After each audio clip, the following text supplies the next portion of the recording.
Assalamualaikum warahmatullahi wabarakatuh. Apa kabarnya teman-teman semua? Sini saya sudah hampir 2 minggu kena influenza yang sekarang lagi viral ya kayaknya di Indonesia ya. Alhamdulillah, insya Allah beberapa hari ini sudah jauh lebih baik. Apalagi kan kayak karena saya tuh punya GERD ya teman-teman ya. Jadi apa ya batuknya itu tambah buruk itu sebenarnya karena GERD-nya gitu. Kalau teman-teman gimana kabarnya? Boleh ngobrol-ngobrol dulu, dinyalakan audionya boleh, boleh dinyalakan video, boleh di-share di chat. Gimana kabarnya teman-teman semua sekarang? Alhamdulillah, kabar baik. Semoga sehat semua ya. Karena ternyata memang flu-nya lumayan ini ya. Hampir-hampir saya pikir juga apa ini COVID lagi gitu ya. Tapi kok gejalanya lumayan gitu ya, sampai kena macam-macam gejalanya. Alhamdulillah baik, Alhamdulillah. Alhamdulillah baik, Alhamdulillahirrahmanirrahim. Pemulihan flu dan demam, iya sama nih. Saya juga sempat kena, nggak demam sih, nggak sih, cuman apa ya, badan nggak enak gitu, greges-greges gitu rasanya. Anget-anget gitu, 2 hari. Semoga kita hadir di sini, bisa menambah ilmu, kemudian kita juga bisa healing bersama-sama. Amin, ya Rabbal Alamin, terima kasih. Baik, karena waktu terus berjalan, supaya tidak terlalu malam, kita langsung mulai aja ya acaranya untuk malam ini. Sekali lagi, saya ucapkan Assalamualaikum warahmatullahi wabarakatuh. Terima kasih atas kehadiran teman-teman semua di malam ini. Masih tetap semangat, tetap fokus, bisa semangat untuk bisa kita mencari ilmu dan kemudian juga kita bisa melakukan healing bersama-sama. Nanti manfaatnya buat siapa nih healingnya ya? Pertama tentu untuk diri kita sendiri. Kemudian nanti untuk keluarga kita juga, mungkin untuk anak, untuk pasangan, suami, untuk orang tua yang ada dalam rumah kita. Kemudian kalau kondisi kita nanti sudah jauh lebih baik ya, insya Allah akan bisa mempengaruhi orang-orang yang ada di sekitar kita. Itu. Nah, untuk teman-teman yang baru bergabung di sini, jadi kita sebelum healing itu akan ya kita belajar hal yang ringan-ringan lah ya, belajar pemberdayaan diri kita untuk diri kita. Temanya nanti macam-macam, bisa terkait dengan psikologi modern karena saya bukan psikolog, jadi saya membahas hal-hal yang praktis aja, hal-hal yang praktis, yang modern, yang mudah dipahami. Kemudian bisa juga tentang misalnya hipnoterapi. Kalau teman-teman di sini ingin bertanya tentang hipnoterapi itu boleh silakan. Kemudian kesehatan mental secara umum, kemudian apa masalah tentang hubungan, relationship itu dalam keluarga, dengan berteman, dengan orang tua itu juga boleh. Boleh kita obrolin nanti di sini, gitu ya. Nah, nanti setelah acara materinya selesai, baru nanti kita masuk ke dalam healingnya. Jadi teman-teman nanti kalau selesai acara ini, insya Allah komplit lah ya. Ilmu bertambah, kemudian relaksasi tubuh juga iya, sehingga nanti teman-teman bisa istirahat dengan nyaman malam ini, seperti itu apanya. Oke, langsung saya mulai aja ya kalau gitu ya. Bismillahirrahmanirrahim. Kita sudah cukup ya, kita baca doa bersama-sama dalam hati. Kemudian langsung kita akan masuk mulai ke acaranya yang pertama, yaitu kita belajar bersama nih. Saya akan share screen dulu.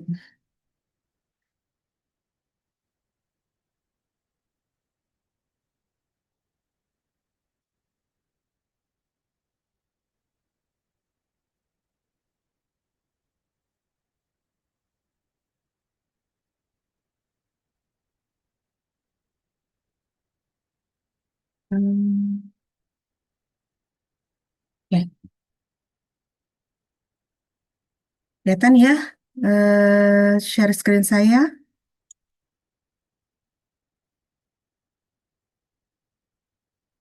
Sama-sama, Adila. Makasih ya. Baik, kita mulai masuk acara ke materi ya, teman-teman ya. Di sini malam ini saya akan membahas materi mengenai judulnya di sini pikiranmu menentukan hidupmu. Nanti materi ini akan saya bagi menjadi dua pertemuan. Pertemuan yang pertama ini adalah dasar teori-teorinya dulu. Apa sih, kenapa sih gitu kok saya menulis pikiranmu menentukan hidupmu. Kemudian nanti pertemuan selanjutnya kita akan lihat aplikasinya yang sangat benar-benar aplikatif sekali bisa teman-teman praktekkan. Bahkan selesai nanti acara pertemuan pun bisa langsung dipraktekkan. Dan itu sangat luar biasa kalau teman-teman praktekkan terus setiap hari itu akan memberikan perubahan yang signifikan dalam hidup teman-teman. Baik. Kalau ada yang nggak kelihatan atau kurang jelas, suara sayanya kasih tahu ya. Nah, di sini kita masuk ke definisi dulu. Jadi kalau di dalam bahasa, secara bahasa, bahasa Indonesia itu memang kalau mengartikan serap apa ya dari bahasa Inggris, serapan dari bahasa Inggris mungkin kadang-kadang agak agak kurang ya teman-teman ya bahasa-bahasa asing itu serapannya kurang begitu kaya gitu ya.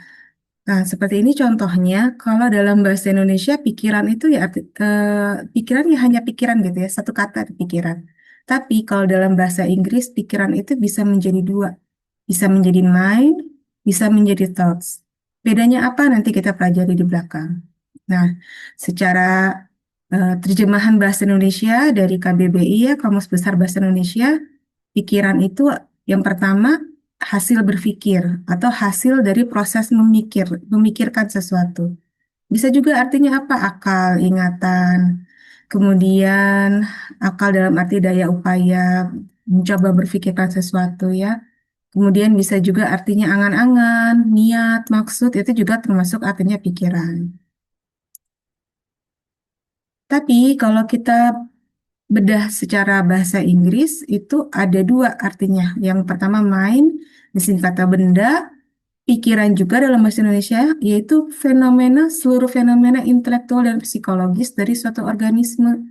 Jadi makhluk hidup itu apapun itu bentuknya ya, makhluk hidup dalam walaupun bentuk cara mereka berpikir itu berbeda-beda gitu ya, manusia, binatang, kemudian ada kecerdasannya gitu ya, kecerdasan.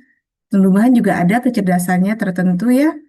Itu di dalamnya itu mencakup apa? Intelektual, psikologis, yang mencakup apalagi di dalamnya motivasi diri, motivasi suatu organisme, motivasi seseorang, motivasi seekor binatang melakukan sesuatu itu yang termasuk dalam pikiran atau mind dalam bahasa Inggris. Kemudian masuk di dalamnya juga emosi. Masuk di dalamnya juga apa? Perilaku, persepsi. Persepsi itu artinya interpretasi kita ya, pemaknaan kita terhadap sesuatu dan juga kognisi. Kognisi itu artinya cara berpikir kita, sistem berpikir kita atau akal pikiran kita.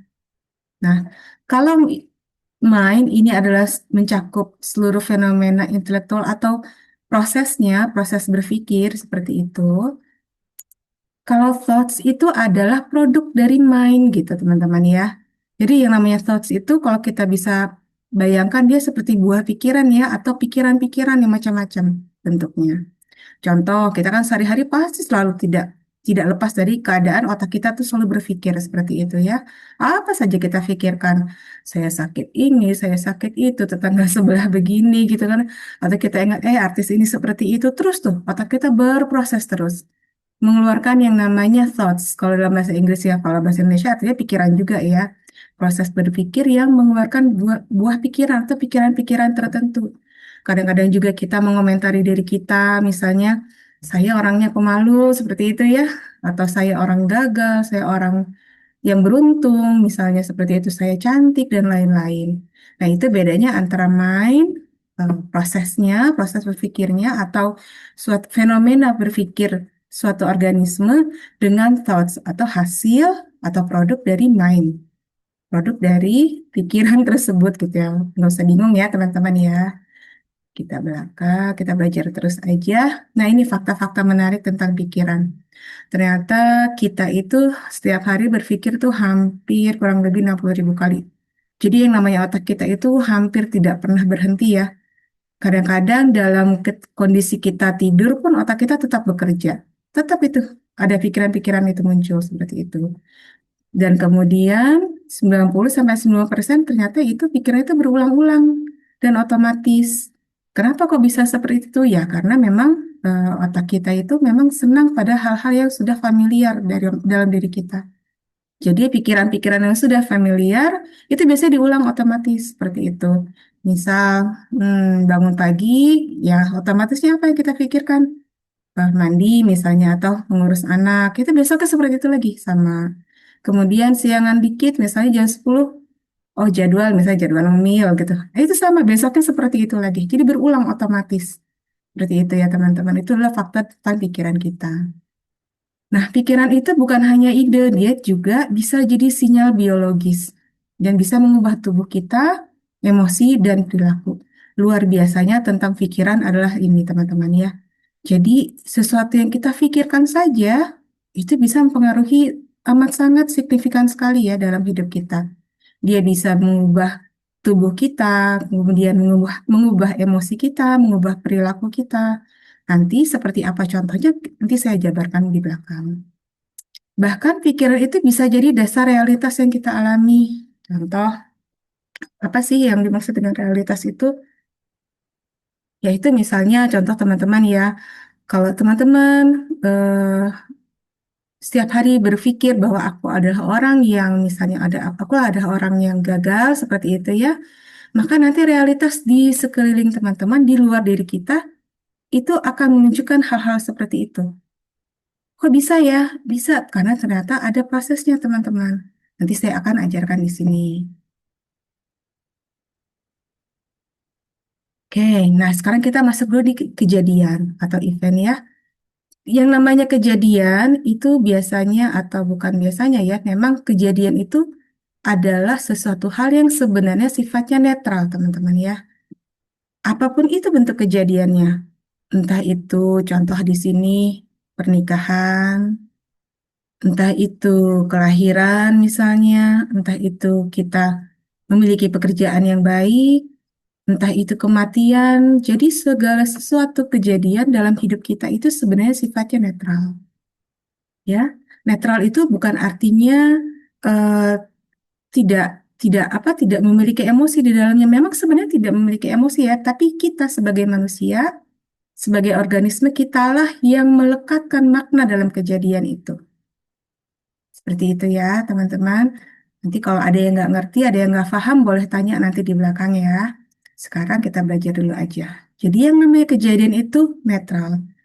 Kejadian misalnya pernikahan, kenapa kok bisa dibilang netral? Awal ketika kita menikah, kita melekatkan makna pernikahan itu sebagai sesuatu yang indah, sesuatu yang ideal, sesuatu yang membahagiakan. Tapi beberapa tahun kemudian dengan serangkaian kejadian, misalnya ya ada pertengkaran dan lain-lain, mungkin selingkuh dan lain-lain, akhirnya bercerai. Ketika kita dalam posisi bercerai itu, ketika kita melihat lagi ke belakang, pernikahan itu sesuatu yang indah lagi enggak? Enggak. Kadang-kadang malah kita jadi berpikir, apa enggak? Harusnya saya enggak menikah sama dia nih, gitu. Makanya kejadian itu sendiri disebut netral ya teman-teman ya. Netral.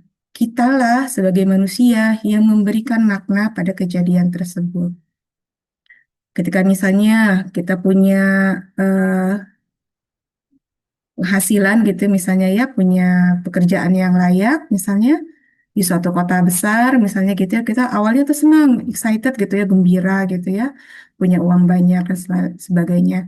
Tapi kemudian beberapa tahun berikutnya, ketika kita baru menyadari bahwa pekerjaan itu membuat kita lelah, membuat kita kurang bisa memperhatikan diri sendiri, kita jadi sakit-sakitan, kita mulai mempertanyakan, sebenarnya pekerjaan ini baik nggak ya untuk saya? Seperti itu. Maka kejadian dalam hidup kita itu sebenarnya adalah sifatnya adalah netral, gitu. apa sih yang ada dalam diri kita yang terjadi prosesnya sehingga kita bisa melekatkan suatu makna dalam kejadian dan yang itu memiliki dampak, memiliki efek dalam diri kita. Nah, ini prosesnya seperti ini ya teman-teman ya. Kejadian atau events itu netral, terjadi di luar diri kita. Kadang-kadang bisa kita hindarkan, kadang-kadang tidak bisa kita hindarkan. Terjadi begitu saja. Di dalam diri kita, terutama ini terjadinya prosesnya di otak kita ya teman-teman ya. Itu ada yang namanya pikiran. Pikiran itu apa? Jadi kita memberikan interpretasi terhadap kejadian tersebut. Tadi kan di arti di depan itu kan sudah di salah satunya artinya kan interpretasi ya, persepsi kita ya. Nah, kita memberikan makna terhadap kejadian tersebut. Pikiran yang terus diulang itu lama-kelamaan akan menghasilkan perasaan teman-teman. Atau pikiran dan perasaan ini biasanya muncul bersamaan. Bisa bersamaan, bisa konsekuensi apa sekuensial. Arti pikiran dulu baru muncul perasaan. Perasaan-perasaan ini terhadap kejadian itu juga sama teman-teman ya. Jadi namanya perasaan itu emosi kita. Contoh misalnya kita ada kejadian apa nih kecelakaan, kita melihat kecelakaan di pinggir jalan gitu seperti itu. Muncul perasaan apa? Perasaan sedih, perasaan takut, itu. Kemudian perasaan iba seperti itu. Nah, kemudian perasaan itu nanti yang lama-kelamaan akan mendorong kita melakukan suatu tindakan tertentu. Ya, contoh misalnya kalau misalnya melihat kecelakaan tadi, oh aku kasihan melihat orang itu ya, iba seperti itu ya. Kita tergerak untuk menolong orang tersebut. Maaf. Nah, kemudian misalnya apalagi contohnya kita melihat orang tua kita marah misalnya ya, muncul perasaan apa? Takut seperti itu misalnya. Tindakannya apa tuh? Mungkin kita menghindar seperti itu. Atau tindakan yang lainnya misalnya apa? Kita nurut pada orang tua kita.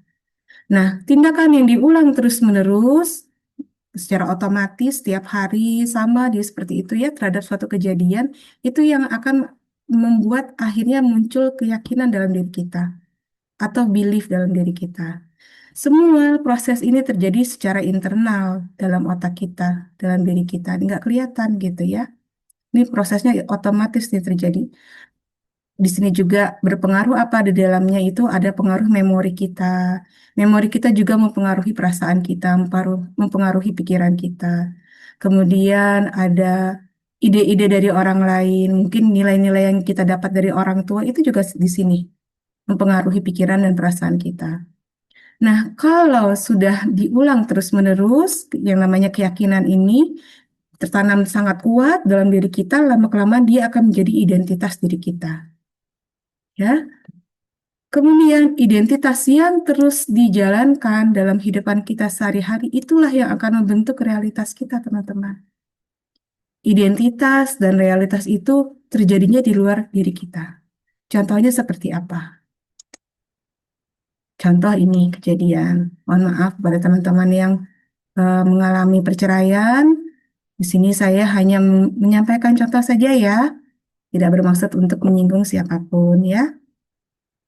Kenapa kok ada ketika terjadi kasus perceraian itu ada sebagian orang yang bisa move on cepat sekali gitu ya.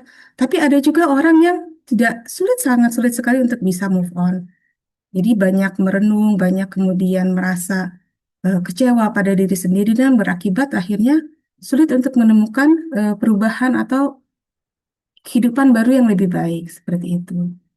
Nah, contoh ya teman-teman ya, ketika ada kejadian perceraian, seperti saya awalnya bilang ya, sebenarnya perceraian itu sendiri netral. Saat ini kita menilai hal itu buruk. Entah mungkin 2, 3 tahun, 5 tahun ke depan, bisa saja kita bersyukur atas kejadian itu, gitu ya. Nah, pada saat terjadi perceraian, mungkin ya untuk beberapa orang yang menganggap bisa aja kita memberikan makna cerai itu artinya gagal, artinya kegagalan gitu. Nah, ini munculnya sebagai interpretasi terhadap peristiwa kejadian ini. Mulai deh tuh, dari situ otak mulai membentuk tuh cerita-cerita di dalam diri kita sendiri ya. Mulai perasaan masuk, emosi muncul, rasa sedih, kecewa, karena merasa gagal. Kemudian rasa takut muncul, rasa tidak percaya diri muncul, tidak percaya pada orang lain juga muncul. Ah, laki-laki nggak bisa dipercaya, seperti itu ya. Kemudian muncul lagi emosi lain seperti rasa rendah diri. Ah, kayaknya aku nggak bisa deh cari jodoh lagi yang baik. Muncul tuh. Itu pengaruh dari mana? Dari macam-macam teman-teman. Dalam otak kita banyak sekali. Entah itu eh, kejadian di masa lalu, memori kita, kemudian entah kita melihat misalnya orang tua kita seperti apa, kemudian bisa juga inputan-inputan dari orang lain itu masuk ke dalam pikiran kita. Semuanya masuk. Dari perasaan itu, dari emosi yang tadi itu, akhirnya akan mendorong muncul tindakan atau respon perilaku kita. Apa? Kita jadi menghindar, kemudian menghindar dari lingkungan sosial, menutup diri dari hubungan yang baru, kemudian kita mengurangi interaksi dan aktivitas yang kita senangi dulu. Kalau itu diulang terus menerus setiap hari seperti itu, kita menghindar, kemudian menutup diri, kita membatasi interaksi, akhirnya muncul tuh secara otomatis keyakinan dalam diri kita, belief dalam diri kita, bahwa saya adalah orang yang gagal. Jadi satu kejadian itu dijadikan sebuah patokan, sebuah nilai untuk menilai diri kita seluruhnya. Oh, kadang-kadang kita jadinya lupa ya teman-teman ya. Karena satu kejadian yang sangat berat dalam hidup kita itu, kita langsung otomatis menilai diri kita, oh berarti saya itu orangnya buruk ya. Seperti itu. Padahal hanya satu kejadian. Satu kejadian. Memang kejadian itu berat, tapi itu langsung kita tuh menggeneralisasi atau secara umum kita menilai diri kita. Berarti aku orangnya tidak baik. Saya orang yang gagal. Padahal kegagalan itu hanya satu. Seperti itu. Kadang-kadang kita sampai lupa bahwa kita pernah waktu SD itu menang sesuatu, misalnya kita waktu SMP itu jadi juara seperti itu, kita SMA kita itu orang yang berprestasi, ketika kuliah itu orang-orang kita orang yang punya banyak teman seperti itu, misalnya orang yang supel seperti itu. Tapi kita menghadapi satu kejadian dalam hidup yang begitu berat, kita langsung secara umum muncul tuh, kalau kita tidak berhenti, kita tidak hentikan proses berpikir dalam otak kita, muncul yang namanya keyakinan, belief yang seperti itu. Kalau belief itu terus dipegang oleh diri kita, akan menjadi sebuah identitas diri. Identitas dirinya gimana? Oh, kita akan menilai diri kita. Ya juga ya, saya orangnya memang pemalu kok. Saya memang orangnya gugup kok. Saya nggak percaya diri kok.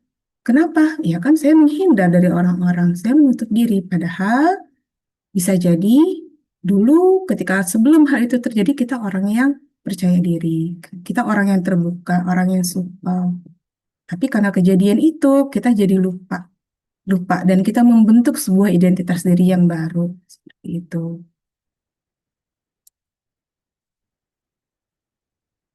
Akibatnya apa, teman-teman? Setelah terbentuk identitas diri itu, terbentuklah realitas di luar diri kita secara eksternal.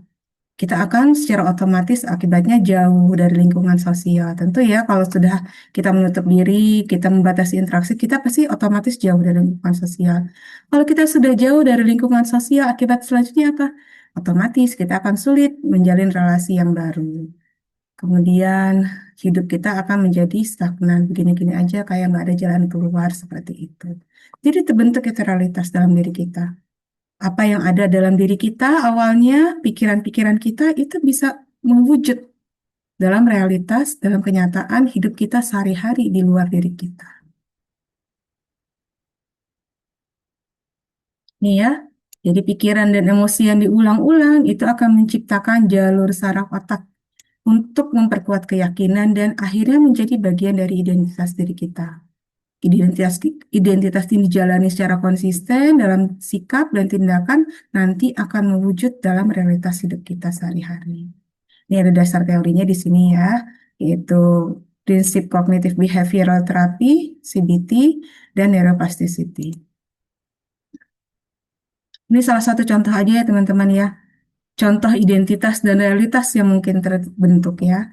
Contoh misalnya kita meyakini identitas diri kita orang yang ramah, gembira, berani, sabar, optimis, kerja keras, maka realitas yang terbentuk otomatis bagaimana? Kalau kita ramah, berarti kita hidup dengan harmonis dengan orang lain. kita bisa menjalin hubungan yang harmonis dengan orang lain. Kalau kita berani, sabar, optimis, kita akan mengalami pertumbuhan dalam hidup. Kita akan jadi memiliki resiliensi atau ketangguhan, tidak mudah menyerah. Kemudian hidup kita akan menjadi punya harapan dan punya makna. Sebaliknya, kalau identitas yang ada di diri kita itu adalah aku orang yang pemarah, seperti itu misalnya ya. Aku orangnya memang sedih, selalu sedih, aku penakut, aku nggak sabaran, aku pesimis, aku malas, dan lain-lain. Maka realitas yang mewujud nanti di luar diri kita, di eksternal diri kita, apa? Nanti secara otomatis tuh hidup kita akan menjadi tegang dengan orang lain. Kita menciptakan jarak dengan orang lain. Hidup kita stagnan, tidak bergerak, tidak maju. Kemudian kita merasa rapuh, hidup kita rapuh. Kemudian yang terakhir bisa juga kita hidupnya merasa kehilangan harapan dan makna. Nah, seperti itu. Oke, saya hidupnya gatal. Jadi, ternyata apa yang ada dalam pikiran kita, teman-teman, itu sangat luar biasa sampai bisa mewujud ke kehidupan di luar diri kita. Maka harus hati-hati kita dengan pikiran kita. Mulai dari sekarang ya, teman-teman sudah saya ajarkan. Yuk mulai dari sekarang kita koreksi lagi pikiran kita, emosi kita, jangan sampai akhirnya mewujud menjadi realitas atau kehidupan eksternal di luar diri kita yang memang tidak ideal seperti itu. Gimana nih kalau misalnya kita terlanjur misalnya memiliki pikiran dan emosi yang eh, sering berulang-ulang tidak positif ya atau negatif. Pertama kita sadari dulu nih, sadari bahwa kalau yang namanya kejadian, apapun itu bentuk kejadiannya, itu sifatnya sementara. Emosi yang muncul akan kejadian itu juga sifatnya sementara. Misal contoh teman-teman lagi bawa kendaraan misalnya di jalan gitu ya, tiba-tiba ada yang nyalip, tiba-tiba langsung dari sebelah kanan nyalip langsung ngebut seperti itu, kita kan langsung biasanya tuh kaget ya, kaget marah seperti itu kan. Tapi itu hanya sementara ya teman-teman ya. Jadi kita harus mulai sadari dari sekarang bahwa cuma sementara, cuma orang ya orang aneh lah gitu ya kita bisa bilang astagfirullah gitu ya, ya Allah, astagfirullah, alhamdulillah kita selamat gitu ya, biarin aja lah, kita langsung nggak usah diikutkan. Nggak usah tuh langsung pikiran kita langsung kita cut aja. Langsung jangan biarkan dia dasar orang nggak sopan, dasar orang nggak diajarin sama orang tuanya terus pikiran kita seperti apa ya, seperti spiral gitu. Terus akibatnya apa? Emosi kita jadi jelek. Yang tadinya berangkat keluar dari rumah kita sudah semangat, ceria, kemudian optimis, segar gitu ya. Hanya gara-gara satu kejadian itu membuat emosi kita menjadi buruk. Jangan, kita harus segera sadari di situ bahwa kejadian itu hanya sementara. Emosi yang datang pun biasanya hanya sementara. Ya, kemudian apalagi nih? Kita coba amati. Kalau ada kejadian yang memang terasa besar dalam hidup kita, misalnya contoh kehilangan atau ada keluarga yang wafat ya, ada yang meninggal. Kita biasanya merasa sedih sekali ya, sedih, kemudian ada rasa takut juga muncul. Itu kita boleh kita memberikan label, kita amati emosi kita. Oh, itu muncul rasa sedihku. Rileks aja sambil teman-teman santai, rileks. Seperti orang merenung gitu ya, muncul rasa sedih misalnya. Oh, itu rasa sedihku ya gitu. Dan itu wajar teman-teman ya. Kejadian-kejadian besar, hal yang besar terjadi dalam hidup kita, kita muncul emosi yang kuat itu wajar. Supaya bisa kita berhenti dari eh, terus menerus ya sampai terbawa kemana-mana, kita bisa kasih jarak dengan emosi tersebut. Kemudian kita bisa lakukan lagi hal apa nih? Kita ubah pikiran kita menggunakan bahasa yang menumbuhkan makna, bahasa yang mengandung belas kasihan terhadap diri kita. Caranya bagaimana nanti saya ajarkan di belakang. Juga lakukan relaksasi, regulasi tubuh. Karena ini penting ya teman-teman ya. Kadang-kadang ketika emosi kita sedang muncul, terutama emosi negatif itu muncul, tiba-tiba ya, kadang-kadang kita bisa sampai lupa nih. Apa ya yang saya mau lakukan seperti itu ya. Kadang-kadang kita sampai terbawa emosi misalnya, tiba-tiba marah, tiba-tiba eh, berteriak, ketakutan seperti itu. Atau tiba-tiba kecemasan kita muncul. Nah, ketika kita sadar bahwa oh ini cemas, oh ini aku lagi marah. Oh, ini rasa marahku muncul. Kita bisa beri jarak. Dengan kita memberikan jarak dengan emosi itu, kita tidak akan ikut ke dalam pusaran emosi tersebut. Nah, di sini saya akan ajarkan teman-teman yang namanya self-distancing language, yaitu bahasa yang menumbuhkan makna dan memberikan jarak emosional antara diri kita dengan emosi kita. Dengan menggunakan apa nih? Menggunakan frase-frase seperti begini. Daripada kita menggunakan aku, teman-teman ya, teman-teman bisa mulai praktekin nih nanti sesudah dari sini. Coba kita mulai dari sekarang. Kalau itu emosinya berat sekali, eh, supaya kita tidak larut dalam emosi tersebut, kita coba pakai gunakan kata kamu. Kemudian gunakan kata tubuhku. Gunakan nama kita sendiri untuk menyebut kita. Itu boleh, teman-teman ya. Contoh misalnya begini, ada kejadian besar, kejadian berat gitu ya, kehilangan, atau ada orang tua yang meninggal. Rasa sedih itu wajar. Yang tidak boleh adalah sedih terus-menerus yang mengakibatkan kita akhirnya melabelkan diri kita menjadi seseorang yang buruk. Misalnya contoh, aku memang anak yang tidak patuh. Orang tuaku meninggal gara-gara aku tidak bisa memperhatikan. Aku sih gara-garanya nggak bisa ngasih uang ke orang tuaku sehingga orang tuaku sakit. Ah, aku memang gagal. Itu terus tuh. Kalau kita biarkan dia kan terus itu. Jadi pusarannya makin lama semakin besar. Aku memang orang yang gagal. Nah, makanya orang tuaku juga seperti ini. Orang tuaku tidak sayang sama aku. Pantesan aku nggak ketemu sama orang-orang yang baik. Aku memang orang yang tidak berhasil dalam hidup. Kita harus cut ya teman-teman ya. Sedih itu boleh, wajar. Yang tidak boleh adalah membiarkan rasa sedih itu misalnya membuat kita larut dalam pusaran yang tanpa ada akhirnya. Itu yang harus kita cut.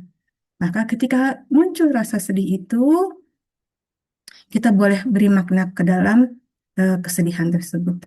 Seperti misalnya begini, ketika kita ngomong, aku tidak sedih, ah enggak, aku enggak sedih. Kadang-kadang itu nanti biasanya kalau afirmasi itu kan mengajarkan hal-hal yang positif ya, kalimat-kalimat yang positif. Seperti misalnya, aku tidak sedih, aku tidak takut, seperti itu ya. Tapi kita boleh ganti dengan kalimat yang lain. Seperti misalnya, ayah aku sedih, tapi kesedihan ini mengajarkan sesuatu. Boleh seperti itu. Aku takut, dan itu tandanya aku sedang belajar untuk menjadi berani. Itu boleh seperti itu. Aku ragu-ragu sekarang. Misalnya teman-teman mau melakukan sesuatu, aku masih ragu-ragu, dan ragu-ragu ini adalah bentuk kehati-hatianku. Nah, dengan teman-teman mengucapkan kata-kata tersebut, teman-teman memberi jarak dengan emosi tersebut. Seakan-akan teman-teman itu melihat, memberikan makna yang baru terhadap emosi tersebut. Jadi emosi itu nggak akan dibiarkan menjadi sesuatu yang negatif, yang membuat kita terlarut terus-menerus. Jadi kita berikan makna dalam emosi tersebut sehingga emosi itu menjadi sesuatu yang memang memiliki arti gitu dalam hidup kita gitu ya. Kemudian ada juga aku kuat misalnya. Kadang-kadang kalau kita ngomong kondisi kita sebenarnya sedang lemah, secara fakta kita lemah gitu ya, misalnya secara fisik, entah itu mungkin secara ekonomi gitu ya. Mungkin teman-teman pernah diajarkan ya untuk merafirmasi, membayangkan, kemudian berkata, aku kuat, aku hebat, aku bisa melalui ini semua. Kadang-kadang itu muncul dalam pikiran kita, dalam hati kita, itu ada kalimat yang berkata seperti ini, enggak kok, kamu enggak kuat seperti itu. Ya, dan itu tuh wajar teman-teman. Karena itu pikiran dari pikiran kita sendiri juga gitu. Ada pikiran bawah sadar kita yang menyadari bahwa kondisi kita memang tidak kuat saat itu.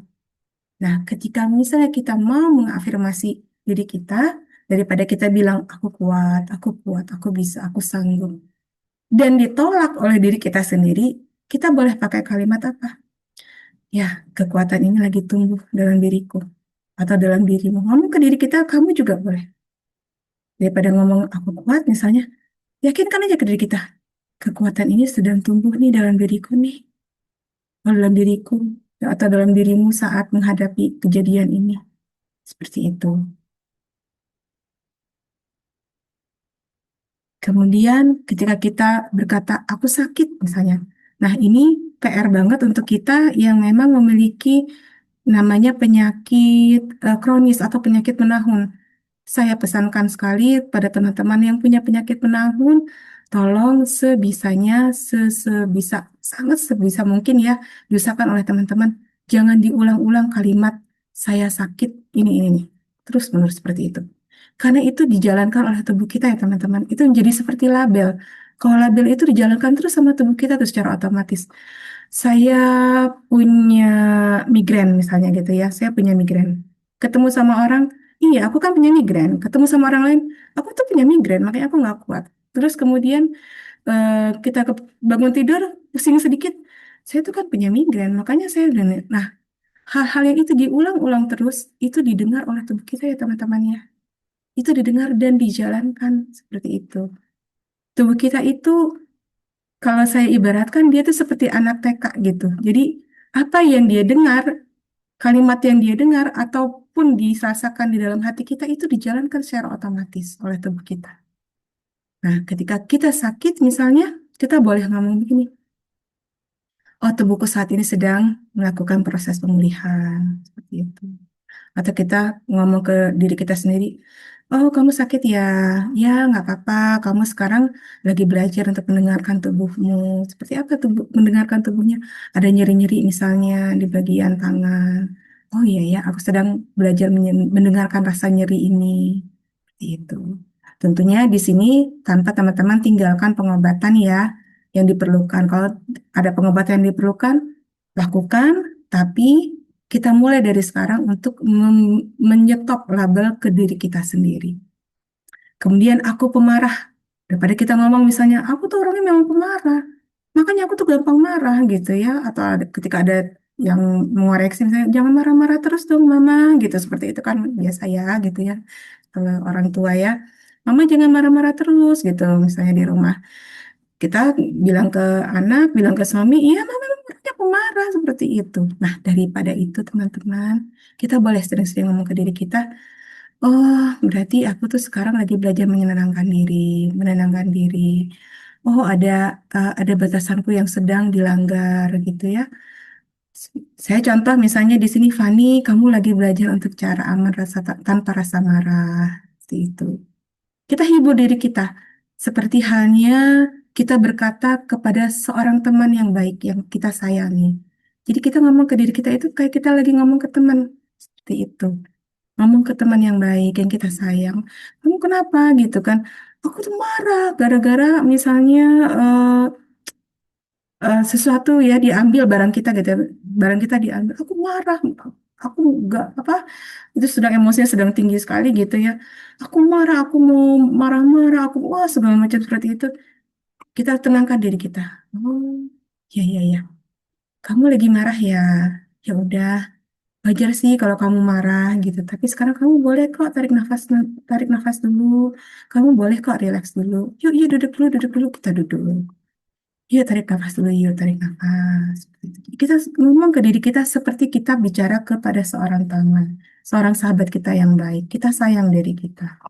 Kemudian kalau ada kejadian membuat tragedi, misalnya kalau daripada kita terus mengulang-ulang, oh, aku tuh hancur, tragedi ini berat sekali, ini menghancurkan diriku. Kita boleh ngomong seperti ini.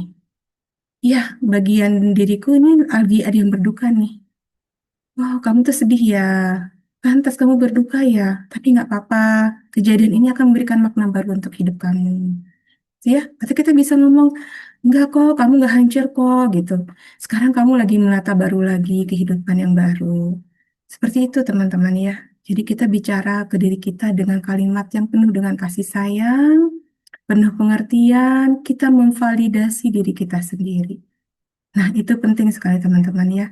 Karena mungkin dalam hidup kita yang namanya validasi itu bisa jadi sangat kurang kita dapatkan di masa ketika kita masih kecil dulu. Ketika kita perlu sangat sangat perlu sekali mendengarkan validasi dari orang tua kita, dari pengasuh kita, mungkin itu kurang kita dapatkan. Sekarang kita bisa kasih validasi ke diri kita sendiri. Seperti itu.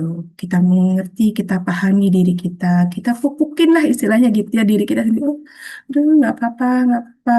Gitu. Wajar ya kamu marah, wajar kamu sedih. Ya udah sekarang istirahat dulu, duduk dulu, tarik nafas dulu. Nggak, kamu nggak hancur kok. Kamu bisa kok nanti. Kamu bisa melalui ini semua. Seperti itu. Nah ini ya teman-teman ya.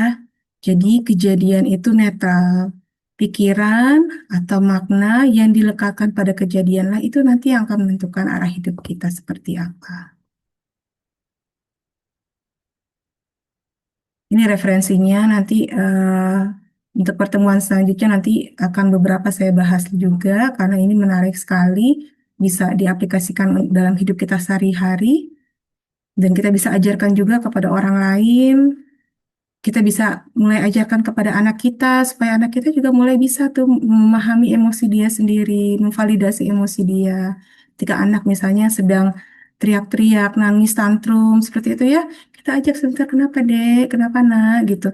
Ini aku misalnya eh, botol minum kok diambil misalnya seperti itu ya, botol minum kok diambil sama teman di sekolah gitu. Oh iya, oh ya, pantas kamu sedih ya gitu. Kita bisa ngajak ngobrol dia. Iya mama, aku sedih. Nah, kita sambil kita ajarkan. Itu emosinya namanya sedih. Wajar kamu sedih ya nak gitu. Mama bisa bantu apa? Seperti itu kita tanya. Mama tolong nanti bilangin sama bu guru. Oh iya nanti besok bilangin sama bu guru. Seperti itu. Tapi kita berantem, kita kelahi dengan kakaknya gitu ya. Kita bisa tuh dekati satu-satu mereka. Apa yang mereka rasakan, kita tanya, kita ajarkan mereka emosi, kemudian kita ajarkan cara mereka untuk bisa memvalidasi diri mereka sendiri, emosi mereka, seperti itu. Nanti berlanjut nanti ke pertemuan selanjutnya, aplikasinya dalam sehari-hari apa sih yang bahkan itu pikiran kita itu bisa benar-benar mengubah tubuh kita dalam arti apa yang kita pikirkan itu bisa didengarkan dan dilakukan oleh tubuh kita secara instan. Seperti contoh misalnya, teman-teman bisa memerintahkan tubuh teman-teman itu untuk sembuh atas suatu penyakit itu bisa. Dan itu contohnya itu sudah banyak sekali di dunia. Nanti pertemuan selanjutnya kita akan bahas bersama-sama ya. Semoga bisa menjadi inspirasi untuk teman-teman untuk memulai healing dari dalam diri sendiri terutama. Nah, kalau misalnya teman-teman butuh bantuan dari terapis, entah itu psikolog, psikiater, kemudian hipnoterapis, dan lain-lain, tetap dilakukan seperti itu.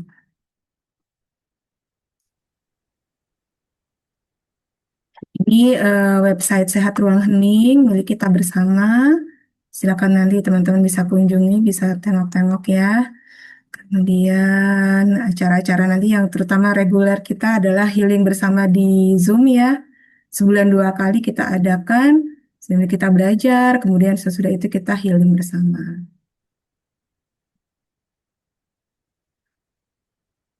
Nah, oke. Nah, untuk materinya, saya rasa untuk rekaman ada. Rekaman nanti ada, nanti saya kasih rekamannya di YouTube ya. Saya selalu upload di YouTube. Untuk materi, sekian yang bisa saya sampaikan untuk hari ini. Baik, teman-teman. Nanti untuk tanya jawab, kita sesudah healing aja ya. Ya, kalau teman-teman ada pertanyaan, ada yang, bentar. Oke, oke. Untuk teman-teman yang ada pertanyaan, nanti boleh sesudah acara healing bersama. Baik ya, semoga bisa menginspirasi teman-teman dan memberikan gambaran bahwa yang namanya pikiran kita itu memang sangat luar biasa. Bahkan yang namanya diri kita secara utuh ya, tubuh kita, pikiran kita, kemudian hati kita, perasaan kita, dan tubuh kita secara fisik, jasad kita itu terkoneksi semuanya. Jadi kalau kalau sekarang itu ada namanya penelitian populer itu namanya body mind body connection. Nah, kalau ditambah lagi mind heart body connection itu tiga-tiganya itu luar biasa itu sangat terhubung. Tidak bisa kita yang namanya sebagai manusia itu hanya memperhatikan kebutuhan fisik kita misalnya ya, kita olahraga setiap hari, makan sehat setiap hari, tapi kita membiarkan perasaan kita acur-acuran, misalnya acak-acakan, kita ada orang, kita berteman dengan teman-teman yang toksik seperti itu, kemudian setiap hari kita biarkan diri kita merasa takut, marah, dan lain-lain, itu nggak bisa juga. Bahkan pikiran kita juga pengaruh di situ. Ketiga-tiganya itu harus terjaga dengan baik. Kalau kita mau menjadi pribadi yang baik, pribadi yang unggul, pribadi yang sehat, terutama kesehatan. Karena kesehatan itu harganya sangat mahal. Tidak ada yang bisa digantikan eh, dengan kesehatan itu yang tidak bisa dibeli dengan apapun. Utamanya kita menuju ke sehat dan bahagia. Seperti itu ya teman-teman ya. Oke, nah sekarang kita masuk ke sesi healing ya. Baik. Yuk, sekarang